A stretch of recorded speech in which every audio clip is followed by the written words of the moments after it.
Oke, Assalamualaikum warahmatullahi wabarakatuh. Kita kembali lagi di kelas manajemen proyek. Kali ini kita akan membahas tentang manajemen pengadaan proyek. Nah, apa sih yang disebut dengan manajemen pengadaan proyek? Kita ke pengertian dulu ya.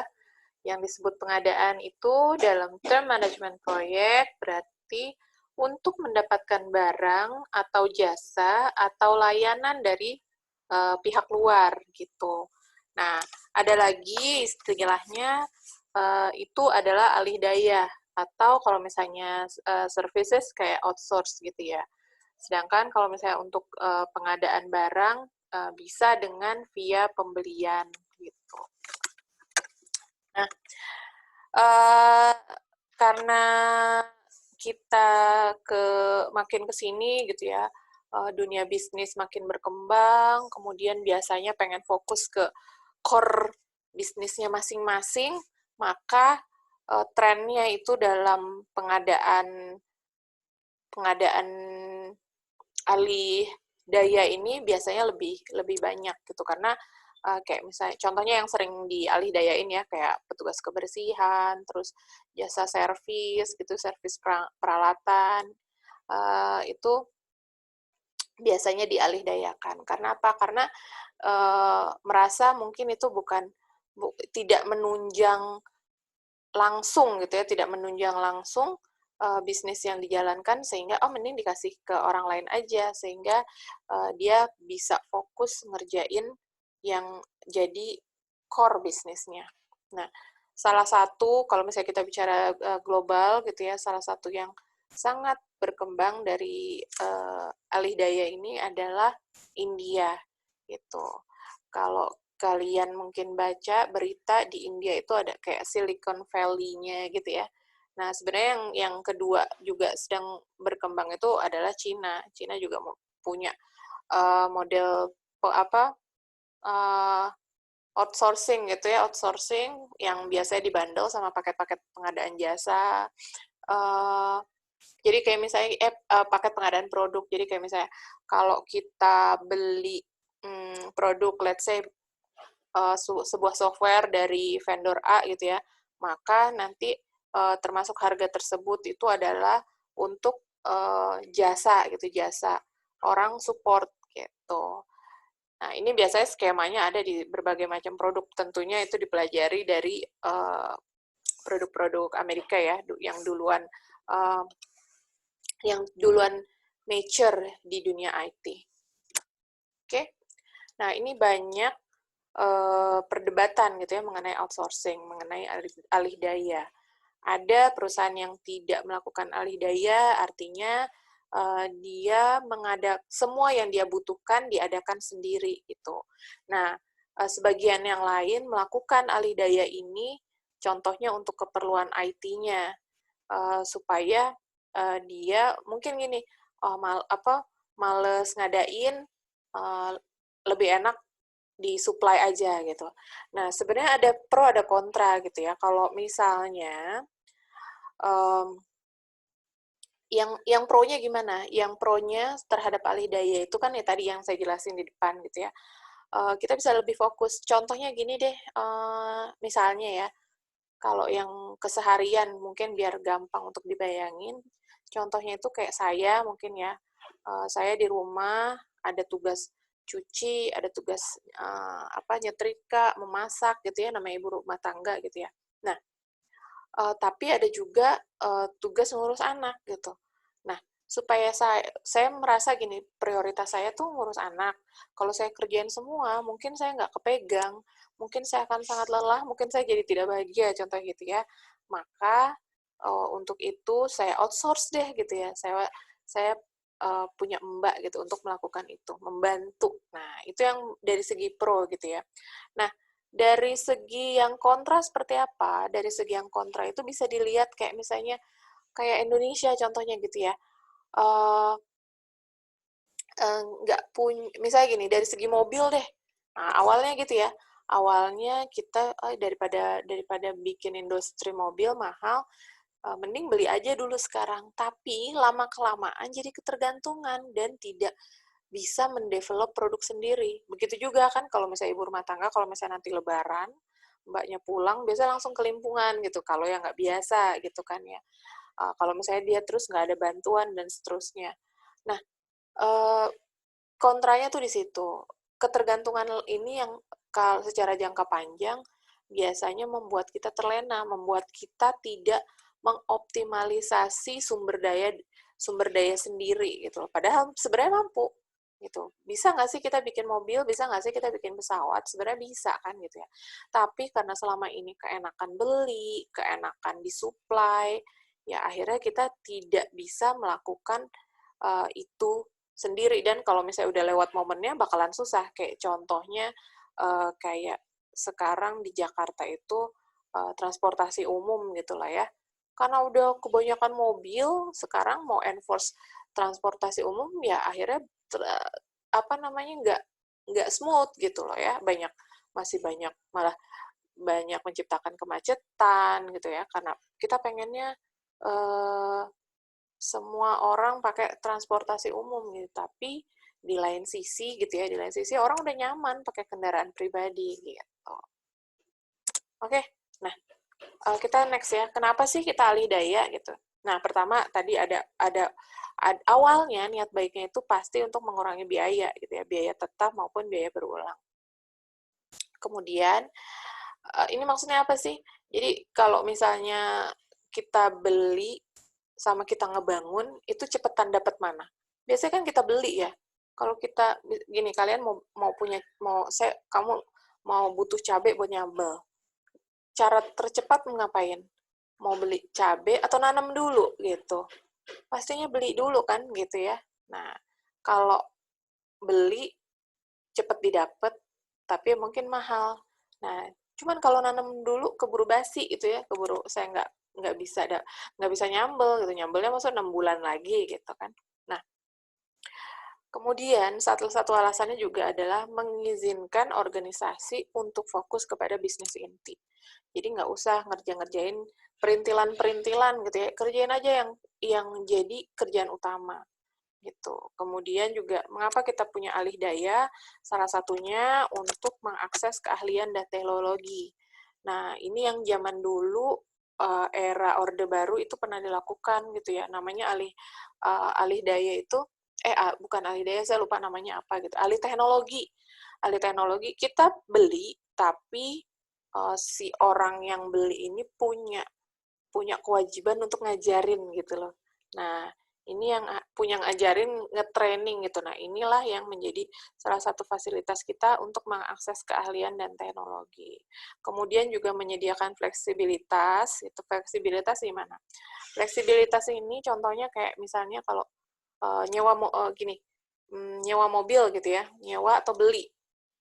Kan kalau misalnya sekarang saya butuhnya mobil kecil nih cuma buat jalan gitu ya, mending nyewa mobil kecil gitu kan, daripada saya beli mobil kecil tapi ternyata nanti atau kebalik gitu ya, butuhnya mobil besar atau mobil kecil gitu. Kalau menurut saya gitu ya, karena saya sehari-hari cuma buat jalan-jalan sendiri ya mending beli mobil kecil. Kalau nanti butuhnya mobil besar ya saya sewa aja gitu. Itu fleksibilitas gitu ya. Daripada saya beli dua-duaan, yang satu yang mobil besar utilitasnya rendah, jarang dipakai. Tapi kan itu terus ada biaya yang muncul ya, biaya maintenance, terus mesti diservis reguler, kemudian belum lagi dicuci setiap berapa minggu gitu ya. Itu kan ada biaya-biaya yang muncul. Nah, selanjutnya itu juga untuk meningkatkan akuntabilitas ketika kita nyewa gitu ya, atau ketika kita beli dari orang, biasanya kan kita jadi tahu cost-nya berapa. Dibanding ketika misalnya kita, semua saya kerjain gitu ya. Biayanya ternyata nggak kelihatan. Biaya lelah ini kan nggak kelihatan ya. Capek itu kan nggak kelihatan biayanya. Sedangkan kalau kita bayar orang, kita tahu, oh ya biaya lelahnya kelihatan berapa gitu. Oke? Nah, bagaimana nih kalau misalnya kita pengen melakukan sebuah pengadaan? Nah, yang pasti kita mau melakukan pengadaan jasa, mau mengadakan barang, itu butuh yang namanya kontrak. Apa itu kontrak? Kontrak itu adalah sebuah rincian tentang produk yang kita butuhkan, gitu ya. Kemudian siapa yang bertransaksi di situ, kemudian ada term-termnya. Nah, kontrak ini bertujuan untuk memperjelas tanggung jawab antara yang mengadakan sama yang menyediakan gitu. Nah, ini juga bisa jadi salah satu alat untuk mempertajam fokus pada hasil utama gitu. Jadi kan ibaratnya gini, kayak project manager, dia tinggal nagih orangnya aja karena dia harus comply. Comply itu harus harus menyediakan gitu ya. Seperti itu. Nah, kemudian karena kontrak itu juga mengikat secara hukum. Jadi kalau kita punya kontrak itu jelas memperjelas posisi gitu ya, memperjelas anggaran, memperjelas kapan kita harus deliver, memperjelas apa hak dan kewajiban gitu. Nah, biasanya kontrak ini juga akan dilampirkan kalau kita minta pencairan nanti, misalnya gitu ya. Nah, ini minta pencairan, kita harus melampirkan kontrak. Biar orang tahu, oh ini proyek yang ini, nomor ini, kita harus mencairkan, karena dia sudah ngasih laporan, kita harus mencairkan sekian. Dasar hukumnya ada. Ya, jadi kontrak ini menjadi dasar hukum. Nah, tren terbaru dalam alih daya adalah meningkatkan ukuran kontrak. Nah, ini maksudnya karena banyak alih daya gitu ya, banyak kita minta jasa orang ina itu gitu kan, karena kompleks, maka inilah yang akhirnya meningkatkan jumlah kontrak yang harus kita pantau gitu. Jangan sampai ya buat project manager jangan sampai kelimpungan gitu, harus benar-benar tahu kontrak yang ada dalam project yang kita kelola ada sama siapa aja gitu ya. Oke. Untuk manajemen pengadaan proyek sendiri, ada beberapa prosesnya gitu ya. Pertama, perencanaan pembelian dan akuisisi untuk tahu apa yang harus kita beli, apa yang harus kita sewa, jasa apa yang kita butuhkan, kapan dibutuhkan, bagaimana cara kita nanti mendapatkannya gitu ya, apakah via lelang, apakah penunjukan langsung, dan seterusnya gitu ya. Nah, setelah kita merencanakan, kita tahu kapan butuhnya, kita tahu siapa yang kira-kira bisa kita mintai apa namanya harga gitu ya.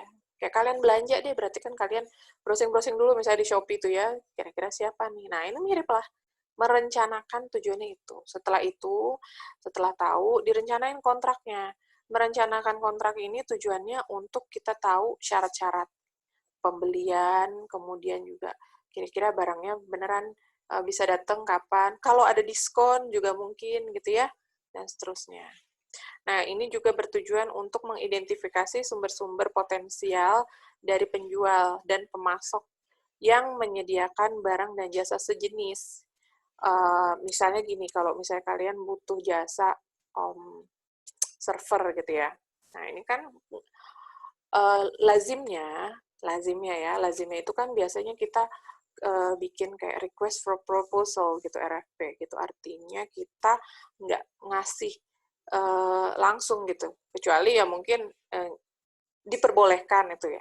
Kalau misalnya pakai anggaran orang lain, biasanya ya anggaran negara atau apa, itu biasanya ada limitasinya. Kalau misalnya di atas 250 juta harus lelang, di bawah itu bisa ditunjuk langsung. Penunjukan langsung juga banyak caranya gitu ya, banyak aturannya gitulah. Nah, ini yang harus diperhatikan oleh para project manager. Oke. Nah, proses selanjutnya itu adalah ketika kalau kita udah punya udah punya perencanaan, kita meminta tanggapan dari penjual untuk mendapatkan informasi, kutipan, tawaran, proposal dari penjual yang sesuai. Kemudian dari situ kita pilih gitu ya. Biasanya milih ya yang murah, yang supportnya sudah terkenal, terus mungkin yang yang punya relationship bagus dari kita gitu ya. Jadi kita pilih-pilih dari orang-orang yang masukin proposal ke kita, Kemudian kalau sudah terpilih, maka kita administrasi kontraknya. Udah jadi nih, oh saya milih si A gitu ya. Nah, kemudian kita bikin kontrak untuk si A, dan kita maintain sepanjang proyek untuk nanti kalau di akhir, kalau udah selesai, udah apa namanya, sudah barangnya udah datang, servisnya udah kita nikmati gitu ya, maka dibuatlah sebuah penutup kontrak. Ini untuk memastikan setiap item yang di kontrak itu sudah terpenuhi dan kewajiban masing-masing pihak juga sudah selesai. Oke. Nah, ini perencanaan pembelian dan akuisisi, ini sebenarnya penjelasan dari yang tadi ya. Kalau ini untuk mengidentifikasi kebutuhan proyek yang dapat dipenuhi dari luar organisasi seperti apa. Kalau misalnya kita punya di organisasi yang bisa mensupport, pastinya kita nggak perlu melakukan pengadaan. Ya, tapi kalau misalnya butuh, maka kita harus mengadakan. Seperti itu ya. Ini kayak cerita impor beras gitu. Nah, kalau misalnya kita swasembada, buat apa kita impor gitu kan? Biasanya seperti itu. Oke, nah ini ada alat bantunya. Alat bantunya ini adalah biasanya knowledge gitu, knowledge tekniknya untuk membuat atau melakukan pembelian sebuah produk dan jasa. Biasanya melibatkan analis keuangan, ahli-ahli yang dapat memberikan masukan berharga dalam pengambilan putusan. Tuh. Jadi kalau misalnya kalian mau beli barang dan jasa teknologi, minta masukannya sama orang yang paham teknologi gitu. Itu harusnya kayak gitu. Jangan orang yang nggak paham gitu ya, nanti nggak nyambung frekuensinya. Nah, ini contohnya, asumsikan Anda dapat menyewa item yang Anda butuhkan untuk proyek sebesar 800 US dollar per hari. Nah, kalau misalnya kita beli itemnya, biayanya 12.000, ditambah ada operasional harian sebesar 400.000 per hari. Nah, berapa waktu yang dibutuhkan untuk biaya pembelian akan sama dengan biaya sewa? Nanti dihitung ya.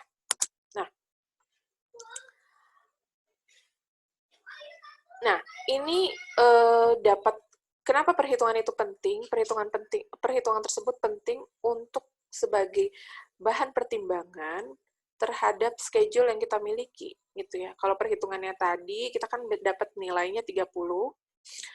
Jika kita butuh itemnya lebih dari 30 hari, maka secara hitungan matematis akan lebih ekonomis kalau kita beli. Tapi kalau misalnya kita cuma butuh 3 hari, 2 hari, maka ya lebih ekonomis kita nyewa aja gitu ya. Nah, ini ada jaring siris kontrak, dapat dibaca. Ada kontrak harga tetap, lamsam, biaya yang kita tagih kembali, kalau misalnya ada kayak diskon gitu ya, kemudian ada yang berdasarkan waktu, berdasarkan jenis bahan, kemudian ada juga kontrak berdasarkan harga satuan. Nah, kontrak tunggal ada benar-benar dapat mencakup keempat kategori ini. Jadi, semua bisa dirangkum dalam sebuah kontrak jika itu dirasa masuk akal untuk pengadaan tertentu gitu ya. Biasanya nggak dipecah-pecah, dijadiin satu aja. Kalau memang bisa gitu ya, dijadikan satu. Nah, dalam kontrak itu ada namanya klausul. Klausul ini harus mencakup persyaratan untuk proyek tersebut. Ini juga bisa kita gunakan, kita masukin kalau misalnya kita beli barang dan kita butuh orang untuk ngetren penggunaan barang tersebut, itu juga bisa dimasukkan ke dalam kontrak untuk kita minta jasa dia untuk ngetren. Nah, klausul ada juga dalam kontrak itu klausul perhentian, yaitu yang memungkinkan pembeli atau pemasok untuk mengakhiri kontrak apabila terjadi sesuatu. Ya.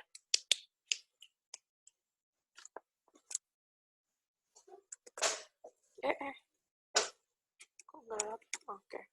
Nah, ini ada rencana manajemen pengadaan. Ada beberapa rencana yang menjelaskan bagaimana proses pengadaan dikelola.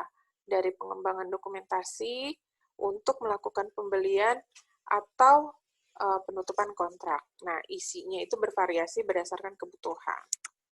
Oke, nah dalam merencanakan kontrak yang tadi dibahas di sini, kita bisa, yaitu tadi ya, request for proposal, kemudian meminta penawaran. Nah, ini contohnya template isinya apa aja sih, Bu? Untuk request for proposal, ya isinya ini contohnya, kalau misalnya kita pengen mengadakan sebuah software ya, perangkat lunak. Kita kasih lihat background perusahaan kita seperti apa, kemudian basic requirements dari yang kita butuhkan, kemudian saat ini ada software environment-nya seperti apa, yang pengen kita bangun nanti time frame-nya seperti apa, dan seterusnya ya.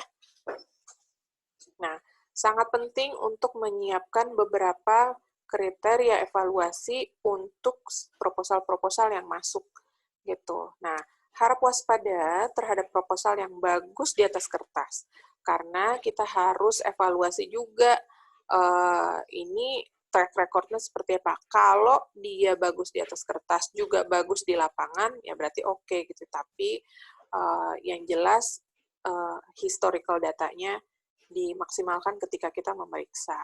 Nah, kemudian kita juga bisa minta presentasi teknis dari orang yang ngasih proposal untuk menjelaskan secara visi misi, kemudian kalau misalnya dirasa ada poin-poin yang kurang jelas, kita bisa minta mereka untuk perjelas, gitu ya. Oke, kemudian kita bisa juga meminta tanggapan untuk mereka mengirimkan dokumentasi-dokumentasi yang dapat membuat kita lebih jelas terhadap penawaran mereka, gitu ya. Jadi, kayak kalau tadi udah presentasi, bisa juga dokumentasi.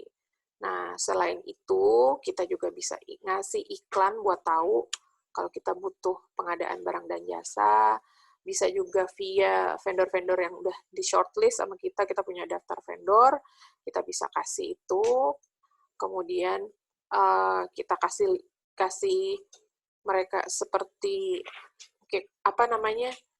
dipanggil bareng-bareng, kita kasih penjelasan supaya mereka bisa membuat proposal sesuai dengan maunya kita, gitu ya. Nah, ini yang poin terakhir itu konferensi untuk membantu memperjelas harapan kita terhadap produk yang mau kita bangun, supaya mereka ngasih proposalnya nggak salah, gitu ya. Nah, setelah itu menyeleksi, tadi udah ya kita menyeleksi, ini mencakup evaluasi proposal, memilih yang terbaik, dinego-nego kalau bisa dinego, sama kalau misalnya sudah deal, maka kita kasih kontraknya.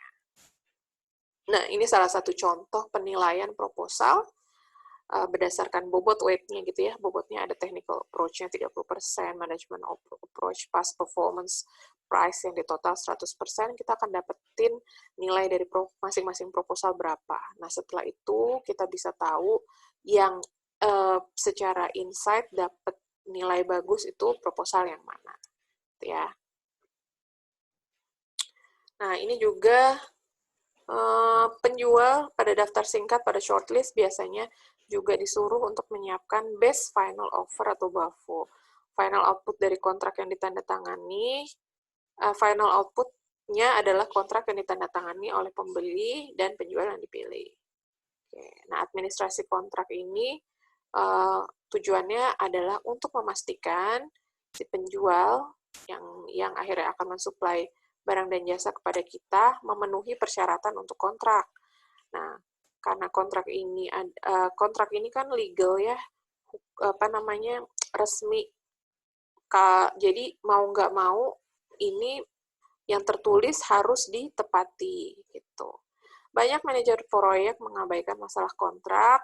Nah, ini sesungguhnya kalau misalnya benar-benar loss dari segi ini ya, istilahnya ngegampangin, dapat mengundang berbagai masalah serius. Ini tadi selanjutnya untuk penutupan kontrak mencakup menyelesaikan dan menetapkan kontrak yang sudah selesai, item-itemnya dicek sudah semua atau belum, Kemudian dari segi kita gitu ya, tim proyek menentukan pekerjaannya sudah selesai atau belum, sudah sesuai atau belum gitu. Jadi selesai dan sesuai itu beda ya.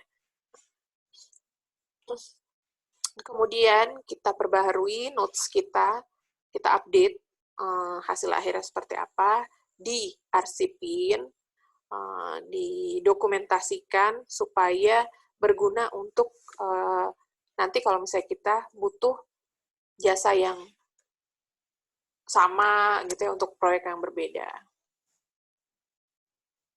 Nah, kontrak itu mencakupi sebuah persyaratan yang diterima secara formal dan bagaimana proses closing-nya.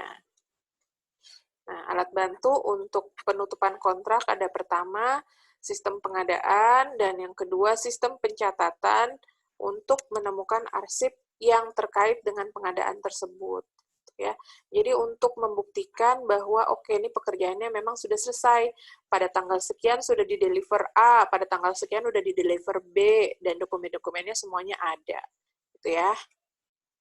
Oke, nah ini rangkumannya. Manajemen pengadaan ini mencakup bagaimana kita mengadakan barang dan jasa untuk proyek yang kita kerjakan yang jasa dan barang tersebut tidak bisa kita dapatkan dari organisasi tempat kita mengerjakan proyek gitu ya. Nah, prosesnya ada 6. Pertama kita rencanakan pembelian dulu, bagaimana pengakuisisiannya juga.